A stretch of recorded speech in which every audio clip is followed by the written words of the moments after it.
नमस्कार, बहुत स्वागत है आपका डेली 24 भारत में। मैं हूं आपके साथ अनीता शर्मा और वक्त हो चला है बड़ी खबरों का। नोएडा के महामाया फ्लाईओवर के नीचे नोएडा में दिल्ली जाने वाले मार्ग पर भारी जाम लगा हुआ है। डीएनडी और एक्सप्रेसवे से दिल्ली की ओर जाने वाले रास्तों पर वाहनों की लंबी कतारें लगी हुई हैं और गाड़ियों की रफ्तार रेंगती हुई नजर आ रही है।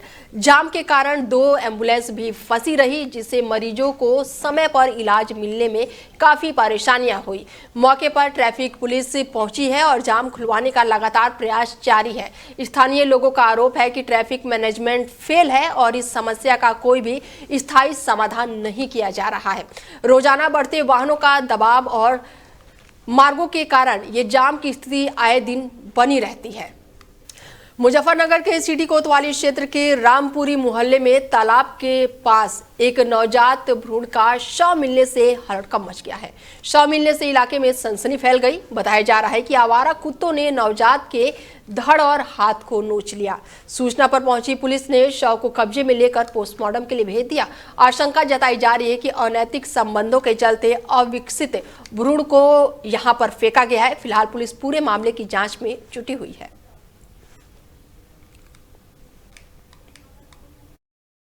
अभी लगभग आधा पौन घंटा हुआ है यहाँ पे। तो यहाँ पर एक बच्ची सड़क पे मतलब चौराहे पर नाले के पास पड़ी हुई मिली है। अब से पहले कुछ नहीं था यहाँ पे, तो एक महिला ने देखा कि यहाँ पे कोई बच्चा कुत्ता उसको खींच के लेके आ रहा था झोड़ पे से। उस महिला ने यहाँ वो 1-2 को बोला, बच्चों बोला, तो इधर से मैं जा रहा था तो उन्होंने मुझे आवाज मार ली। मैंने देखा बच्चा जो है लगभग नवजात बच्चा है, बच्ची है, तो इसको जो है कुत्तों द्वारा खींच कर लाया गया था, जिसको आधा खा रखा है बच्चे। इसके दोनों हाथ खा रखे हैं, पैर खा रखे हैं, गला भी इसको खा रखा है। तो ये ऐसे ही पड़ा हुआ था वहाँ। अभी लगभग आधा पौन घंटा। तो वहीं गाजियाबाद पुलिस कमिश्नरेट ने बड़ी कार्रवाई करते हुए थाना कौशाम्बी क्षेत्र में अवैध देह व्यापार का भंडाफोड़ किया है। पुलिस द्वारा चलाए गए सर्वे और रेस्क्यू अभियान के दौरान एक होटल में छापेमारी कर 11 पीड़ित महिलाओं को सुरक्षित रेस्क्यू किया गया। मौके से देह व्यापार में सम्मिलित 3 युवक राहुल शर्मा, अंकित चौहान और सुनील को गिरफ्तार किया गया है। आरोपियों ने बता दें कि पुलिस ने आरोपियों के कब्जे से आपत्तिजनक सामग्री भी बरामद की है। पूछताछ में सामने आया कि आरोपी महिलाओं को बहला फुसलाकर और लालच देकर देह व्यापार में धकेल रहे थे और इस मामले में अनैतिक देह व्यापार अधिनियम की संबंधित धाराओं में मुकदमा दर्ज कर आगे की कानूनी कार्रवाई फिलहाल की जा रही है। ये दिनांक 11 जनवरी को मुखबिर के माध्यम से एक सूचना प्राप्त हुई थी कि थाना कौशाम्बी क्षेत्र अंतर्गत जो सरोवर पोर्टिको होटल है, वहां पे कुछ महिलाओं को अनैतिक रूप से रख करके अनैतिक देह व्यापार उनके माध्यम से कराया जा रहा है। तो उसी क्रम में तत्काल ही उक्त सूचना पर कार्रवाई करते हुए विधिक अनुमतियां प्राप्त करके होटल पर मेरे द्वारा रेड की गई, जिसमें वहां होटल के कुछ कमरों से कुल 11 पीड़िताएं बरामद की गई हैं, जिनसे पूछताछ के क्रम में ये ज्ञात हुआ है कि ये कुछ समय से यहाँ पर रुकी हुई थी और इसमें यहाँ पे जो लोग थे, जिसमें होटल मैनेजर और 2 अन्य लोग मिले हैं, उनके द्वारा तथा अन्य लोगों के द्वारा इनसे यहाँ पर होटल में तथा अन्य जगहों पर भेजकर अनैतिक देह व्यापार का कार्य कराया जा रहा था। इस प्रकरण में अभी तक हमने हमारी टीम के माध्यम से 11 पीड़िताओं को रेस्क्यू किया गया है तथा होटल मैनेजर राहुल शर्मा, इसमें एक अन्य लड़का जो वहीं पे मिला था जिसका इसमें सक्रिय भागीदारी है, अंकित चौहान और सुनील को पुलिस टीम के द्वारा गिरफ्तार करके हिरासत में लिया गया है और इसमें पूछताछ के आधार पर पूरे प्रकरण में अग्रिम कार्रवाई सुनिश्चित। तो वहीं मुजफ्फरनगर में किसान मजदूर संगठन के पदाधिकारी झूठे मुकदमे वापस लेने की मांग को लेकर जिला कलेक्ट्रेट पहुंचे और जिलाधिकारी कार्यालय पर ज्ञापन सौंपा। ये मामला सिटी कोतवाली क्षेत्र का बताया जा रहा है। बताया गया है कि 2 दिन पहले किसान मजदूर संगठन के कार्यकर्ताओं ने टायर फैक्ट्री के बाहर धरना प्रदर्शन किया था। किसानों का आरोप है कि फैक्ट्री में टायर जलाए जाने से प्रदूषण फैल रहा था, जिसके विरोध में शांतिपूर्ण धरना दिया गया। संगठन का कहना है कि जब प्रदर्शन शांतिपूर्ण था तो मुकदमा क्यों दर्ज किया गया। पुलिस ने कार्यकर्ताओं के खिलाफ बीएनएस की धारा 333 और 324 सहित अन्य गंभीर धाराओं में मुकदमा दर्ज किया है। ये मामला है जी 6 तारीख का।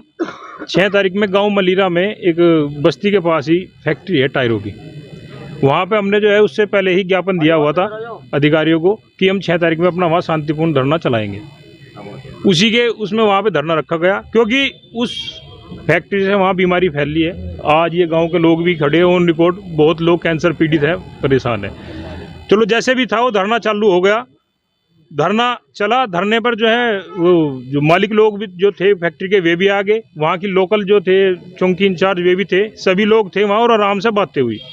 बात चलने के बाद जो उसमें बात रखी गई, आराम से बात हुई। लेकिन उसके बाद जो है खेल शुरू होता है फैक्ट्री मालिक का। फैक्ट्री मालिक ने जो है शाम को 3:30-4 बजे हमारे पे कॉल करनी शुरू कर दी।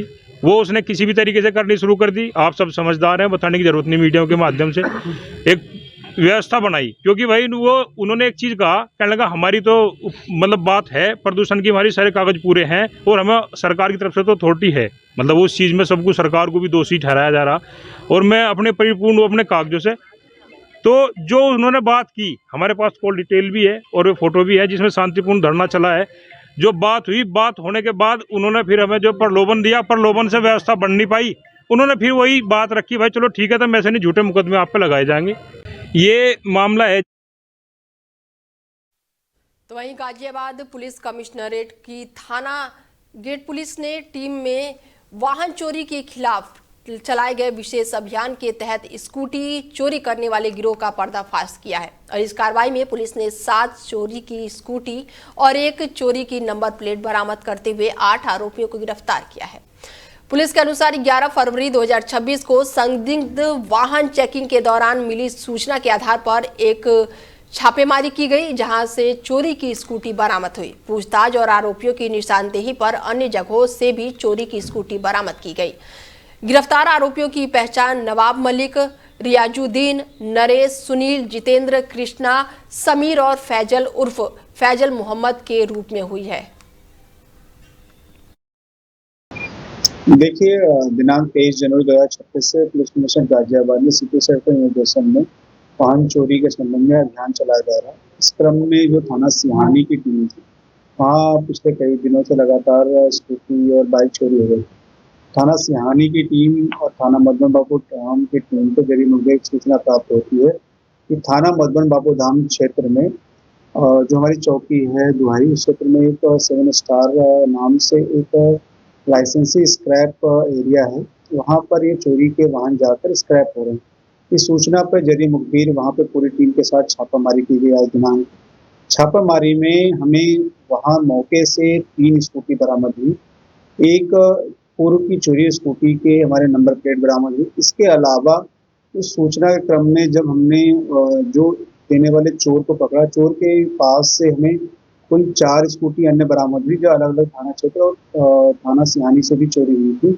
साथ ही उस चोर की निशानदेही पर उसके एक अन्य साथी और उसके 3 मिस्त्री जो उस चोर से भी खरीदते, तो उनको भी हमने हिरासत में लिया है।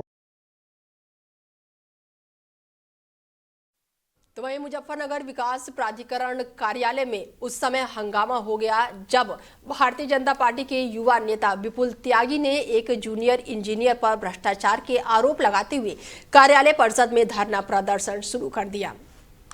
और इस दौरान समर्थकों ने जमकर नारेबाजी की, जिससे काफी देर तक अफरा तफरी का माहौल बना रहा। विपुल त्यागी का आरोप है कि शहर कोतवाली क्षेत्र में जो विश्वास त्यागी द्वारा गांव में 3 दुकानों का निर्माण कराया गया है। निर्माण कार्य के संबंध में विकास प्राधिकरण के जूनियर इंजीनियर राजीव कोहली पर पहले 1 लाख रुपए लेने और अब 3 लाख रुपए अतिरिक्त रिश्वत मांगने का आरोप लगाया गया है। विपुल त्यागी का कहना है कि जब वो इस मामले में स्पष्टीकरण लेने पहुंचे तो उनके साथ अभद्र व्यवहार किया गया। साथ ही मुख्यमंत्री के संबंध में आपत्तिजनक टिप्पणी और धमकी देने का भी आरोप लगाया गया है। मलीरे गांव का विषय है। हमारे अंकल जी वहाँ पे वो दुकान बना रहे थे, तो यहाँ जब से एक उस क्षेत्र का चार्ज राजीव कोहली एक जेई उन्हें मिला है, उन्होंने भ्रष्टाचार की सारी सीमाएं पार कर दी हैं। उन्हें पैसे दे दो तो सब चीज वैध, उन्हें पैसे ना दो तो सब चीज अवैध। इन्होंने कुछ पैसे उन्हें दे भी दिए थे पहले, अब उन्होंने कुछ और ज्यादा पैसे की डिमांड की। हम लोग बात करने के लिए आ गए। उन्होंने अभद्रता की जितनी सीमाएं थी सारी सीमाएं पार कर दी। अब शब्द पता नहीं जो कहा, मजबूरी में हम लोगों को, भाई माननीय मुख्यमंत्री जी का सीधा निर्देश है, 0 टॉलरेंस की जो नीति है भ्रष्टाचार के खिलाफ, उसके विरुद्ध हमें यहाँ धरने पर बैठना पड़ा है। जब तक इसमें कोई शासन प्रशासन की तरफ से कोई उचित कार्रवाई या राजीव कोहली के खिलाफ कोई कड़ा एक्शन नहीं होता, तब तक मैं धरने पर रहूंगा। तो वहीं गाजियाबाद में टप्पेबाजी की घटनाएं लगातार सामने आ रही हैं। एक के बाद एक हो रही वारदातों से लोगों में दहशत का माहौल है। खास करके महिलाएं टप्पेबाजों के निशाने पर है। ताजा मामला नवयुग मार्केट स्थित जीडीए गेट के पास का है, जहां पर टप्पेबाजों ने एक बुजुर्ग महिला को अपना शिकार बनाया। आरोप है कि बदमाशों ने महिला को बातों में उलझाकर अपने वश में कर लिया और उसके सोने के कान के कुंडल उतरवा लिए। घटना के बाद से पीड़ित महिला जो है वो पुलिस चौकी पर पहुंची और शिकायत दर्ज कराई। पुलिस मामले की जांच में जुटी हुई है और आसपास लगे सीसीटीवी कैमरों की फुटेज जो है वो लगातार खंगाली जा रही है। बेटा मैं दवाई लेके निकली, अरे थोड़ी दूर को चल कर पीछे एक लड़का, पतला सा लड़का आया, बुशर्ट पैर रखी है, पैंट बस। अरे बोला अम्मा मुझे हिंगा स्टेशन का रास्ता बता दो। मैंने कि भैया मोर ना पता, बूझ ला किसी और है। फिर एक आया, वो बोला हाँ भाई मैं बताऊंगा। ये बता भाई, भाई तू कहाँ जाएगा? नहीं मैं स्टेशन पे जाऊंगा। कैसे क्या बात है? नहीं भाई मेरे पे कुछ सामान सा मुझे ये ले जाना घर। नहीं अच्छा तो चल मैं बताऊंगा। वो से बोला अम्मा तुम मेरी अम्मा हो? मैंने की हाँ। बोला मेरे गैल चलो, मुझे जो हाथ पकड़ के और ले चलो। मैंने की भैया मैं ना जा रही। अम्मा चलो तो सही, मैं कुछ नहीं कहूँगा आपसे। मम्मा चलो चली, मेरे तो मम्मा हो। मैंने कहा फिर भैया ये निकालिया घर के, अरे मम्मा चलो, ये हाथ कर दिया। बोलो चलो, मुझे फिर पुल पे को ले गए भैया। पुल पे से बोला वो दूसरा लड़का बोलो वहां से अपने तेरी अम्मा आई? हाँ मेरी अम्मा। इस अम्मा से कुंडल कड़वा के अपने अम्मा देगी, इन कुंडल कड़वा। मुझसे बोला अम्मा कुंडल दे दो काट के। मैंने जो एक दे दिया, फिर थोड़ी सी दूर चल के जब बोला अम्मा दूसरे भी दे दे, मैंने दूसरा भी दे दिया। मेरी मम्मी दवाई लेने आई थी जी यहाँ पटेल नगर। 10 साल से इलाज चल रहा है इनका, सांस की प्रॉब्लम है इनको। तो इन्होंने दवाई ले ली, दवाई लेके टम्पू की तरफ, बस अड्डे की तरफ चलने लगी। पटेल नगर से डॉक्टर के टम्पू ले गए, टम्पू की तरफ जाने लगी। तो एक लड़का आके इनसे पूछने लगा कि अम्मा रेलवे रोड किधर है? तो इन्होंने कह दी भैया मुझे ना पता। ये फिर चलने वो गैल लग गया। फिर एक दूसरा आ गया, तभी वो कहने लगा मैं बता दूं ऐसे ना ऐसे, ऐसे ना ऐसे। फिर ये उनके साथ चलने लगी, इनको नहीं पता। तो वहीं मुजफ्फरनगर में साजिद ने सऊदी अरब में फांसी लगाकर आत्महत्या कर ली है। घटना उस समय हुई है जब भारत में मौजूदा अपनी पत्नी गुलफसमा से वीडियो कॉल पर बात कर रहा था और बताया जा रहा है कि बातचीत के दौरान किसी मामूली बात को लेकर वो नाराज हो गया और उसने ये बड़ा कदम उठा लिया। हालांकि आत्महत्या के वास्तविक कारणों की अधिकारित पुष्टि नहीं हुई है। साजिद 16 अगस्त 2025 को पहली बार सऊदी अरब फैमिली ड्राइविंग के काम के लिए गया था और 4 फरवरी को उसने वहां पर फांसी लगाकर अपनी जान दे दी।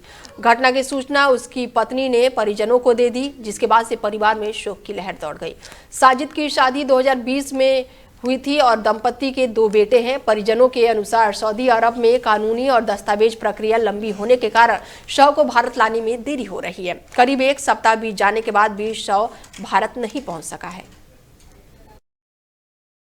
4 तारीख की बात है, उसने जो है सुसाइड किया है वहाँ पे फांसी लगा करके। कारण पूरी तरीके से भी स्पष्ट नहीं है। बाकी जो है वैसे कोई घर में विवाद नहीं था। उसकी वाइफ के मोबाइल पे उनकी कॉलिंग वगैरह के दौरान कुछ बात हुई है, जो नॉर्मल सी बात है, सभी के यहाँ होती है। तो उसी में कुछ बात हुई है, वो हम नहीं जानते क्या बात हुई है। उसके बाद हमारे पास खबर आई कि उसने सुसाइड कर लिया। कैसे पता लगा आपको? उसकी वाइफ ने अपने घर पे अपने भाई को कॉल किया। उसके भाई का कॉल मेरे भांजे के पास आया, उसके माध्यम से हम लोगों को पता लगा।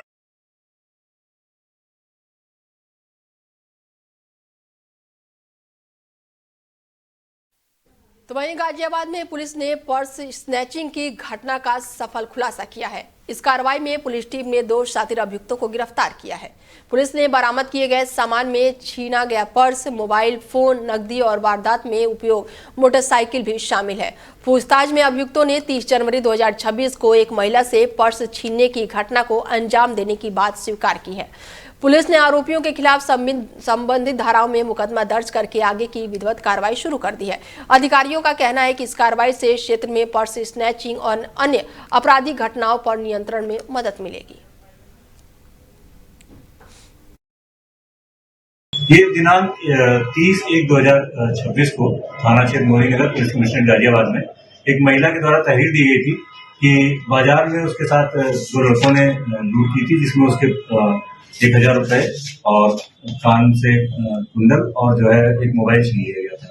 तहरीर प्राप्त कर पुलिस द्वारा अभियोग पंजीकृत कर लिया गया था तथा सीसीटीवी फुटेज और लोकल सर्विलांस आदि की मदद से दो व्यक्तियों आकाश कुमार और शुभम शर्मा जो कि छज्जूपुर थाना परतापुर जिला मेरठ के रहने वाले हैं, जिनकी उम्र करीब 24 वर्ष है। इनसे एक मोटरसाइकिल तथा उस महिला से लूटी गई पीली धातु की वस्तु बरामद की। इनके कोई आपराधिक मामला भी है पहले? नहीं, इनका अभी तक कोई आपराधिक इतिहास नहीं आया, बताइए पहली बार इनके द्वारा। तो वहीं मुजफ्फरनगर में दबंगों का कहर जारी है। हाल ही में दुल्हन के घर लौटने पर दबंगों ने दूल्हे पक्ष पर हमला बोल दिया। पुलिस के अनुसार 20 से 25 दबंगों ने बारात के लौटते समय घर में घुसकर लाठी डंडों से हमला किया और धारदार हथियार के बाद पथराव भी किया। मारपीट में दूल्हे पक्ष के 2 लोग गंभीर रूप से घायल हो गए हैं और 10 से 15 लोग काफी चोटीले बताए जा रहे हैं। मारपीट का वीडियो सोशल मीडिया पर वायरल हो रहा है। दबंगों के डर के चलते दूल्हे पक्ष ने वालिमा के आयोजन भी नहीं किया। बताया जा रहा है कि 8 तारीख को शाहपुर में बासी में खतौली तक बारात गई थी और घटनास्थल पर पहुंची पुलिस ने दुल्हन को सुरक्षित घर पहुंचाया और मामले की जांच में जुटी हुई है। पूरे गांव में इस घटना के बाद से परिवार में दहशत का माहौल बना हुआ है। मुजफ्फरनगर में एक व्यक्ति कर्ज के बोझ के चलते ज्वेलरी की दुकान में लाखों रुपए की अंगूठियां लूटकर फरार हो गया। रतनपुरी थाना क्षेत्र का पूरा मामला बताया जा रहा है, जहां पर 2 फरवरी को अपनी बहनों की शादी का बहाना बनाकर नगर कोतवाली क्षेत्र में सराफा बाजार में स्थित शर्मा ज्वेलर्स की दुकान पर ज्वेलरी खरीदने के लिए पहुंचा था और इस दौरान उसने मौका पाकर दुकान से 5 सोने की अंगूठियां उठाकर भाग गया। घटना की सूचना मिलते ही पुलिस ने लगभग 150 सीसीटीवी फुटेज खंगालने के बाद से आरोपी को गिरफ्तार किया। बरामदगी के दौरान लूटी गई सभी अंगूठियां पुलिस ने फिलहाल अपने कब्जे में ले ली है। तो वहीं मुजफ्फरनगर में तिरुपति इंटरप्राइजेस फैक्ट्री के बाहर बीती 6 फरवरी को क्षेत्रीय ग्रामीणों ने प्रदूषण के विरोध में धरना प्रदर्शन किया। ग्रामीणों का आरोप था कि फैक्ट्री टायरों से तेल निकलने के दौरान मानकों का उल्लंघन कर रही है, जिससे प्रदूषण फैल रहा है और उनकी सेहत पर बुरा असर पड़ रहा है। धरना प्रदर्शन के दौरान फैक्ट्री मालिकों ने दावा किया है कि कुछ ग्रामीण जबरन फैक्ट्री में घुसकर तोड़फोड़ कर रहे थे। इसके बाद से पुलिस ने फैक्ट्री मालिक की शिकायत पर 3 नामजद ग्रामीण सहित 70 से 100 अज्ञात लोगों के खिलाफ मुकदमा दर्ज किया है। ग्रामीणों का कहना है कि उनका प्रदर्शन शांतिपूर्ण है और फैक्ट्री मालिकों से बातचीत के बाद से उन्हें आश्वासन मिला है कि अब वो धरना समाप्त कर दिए हैं। उन्होंने पुलिस कार्रवाई को गलत बताया है। थाना कोतवाली नगर क्षेत्र के ग्राम मलीरा में स्थित एक टायरों से तेल निकालने की फैक्ट्री के बाहर कुछ 80 से 100 लोग कुछ दिन से धरना कर रहे हैं और उसी धरने का ने जब पब्लिक ऑर्डर की बाउंड्रीज को ब्रीच किया, जब व्यवस्था को हल्का ब्रीच किया है और फैक्ट्री में तोड़फोड़ की है, तो इस संबंध में ऐसे इन लोगों के खिलाफ मुकदमा लिखा गया है। 3 लोग नामजद हैं और साथ ही 70 लोग अज्ञात में इनके खिलाफ मुकदमा लिखा गया है। हमारे मेंबर हैं जो अंशुल जैन जी सिंगल जी, इनकी तिरुपति एंटरप्राइजेस से एक फर्म चलाते हैं, जिसमें कुछ असामाजिक तत्वों ने पत्थरबाजी करके अंदर फैक्ट्री में जबरन घुसकर थोड़ा सा परेशान किया है और धमकी दी है कि हम आपको फैक्ट्री नहीं चलाने देंगे। उसके संबंध में हम कहने आए थे कि जी ऐसे इस तरह से जो भी आपका डिपार्टमेंट है वो इस पे कार्रवाई करे, बाहर के लोग ना करें। तो वहीं गाजियाबाद के थाना मसूरी क्षेत्र में खुद को सीबीआई अधिकारी बताकर दुकानदार से अवैध वसूली का प्रयास करने वाले आरोपी को पुलिस ने गिरफ्तार कर लिया है। आरोपी सीबीआई खुद को बता रहा था, उसके बाद से गाजियाबाद में संविदा पर प्लम्बर के पद पर कार्यरत है। पीड़ित शाहिद ने थाना मसूरी में तहरीर दे दी है और 2 महीने पहले एक व्यक्ति उसकी दुकान पर आया और खुद को सीबीआई अधिकारी बताकर दस्तावेज जांचने लगा और कार्रवाई का भय दिखाकर पैसे की मांग की। दिनांक 10 फरवरी 2026 को थाना मसूरी पर आवेदक शाहिद द्वारा एक तहरीर उपलब्ध कराई गई, जिसमें कहा गया कि तकरीबन 2 माह पूर्व आवेदक की बीच की दुकान पर एक अज्ञात व्यक्ति आया था, जिसने खुद को सीबीआई का अफसर बताया था और उस दुकान के कागज चेक किए थे और साथ में कुछ पैसे की मांग की गई थी। इस पे आवेदक को शक हुआ और उसने उस व्यक्ति से पूछा, लेकिन उस समय वो मौके से फरार हो गया था। अब तकरीबन 2 माह बाद उस व्यक्ति की पहचान आवेदक द्वारा की गई, जिसमें उसका नाम सद्दाम बताया गया। इस सूचना पर सुसंगत धाराओं में थाना मसूरी पर अभियोग पंजीकृत किया गया है एवं आवश्यक वैधानिक कार्रवाई की जा रही है। जो अभियुक्त है सद्दाम, उसको पुलिस ने हिरासत में लिया है और पूछताछ करने पर जानकारी हुई कि सीबीआई एकेडमी गाजियाबाद में सद्दाम प्लम्बर का काम करता है, जो संविदा पे भर्ती हुआ था। आवश्यक कार्रवाई प्रचलित है। फिलहाल बुलेटिन में मेरे साथ इतना ही। दीजिए इजाजत। नमस्कार।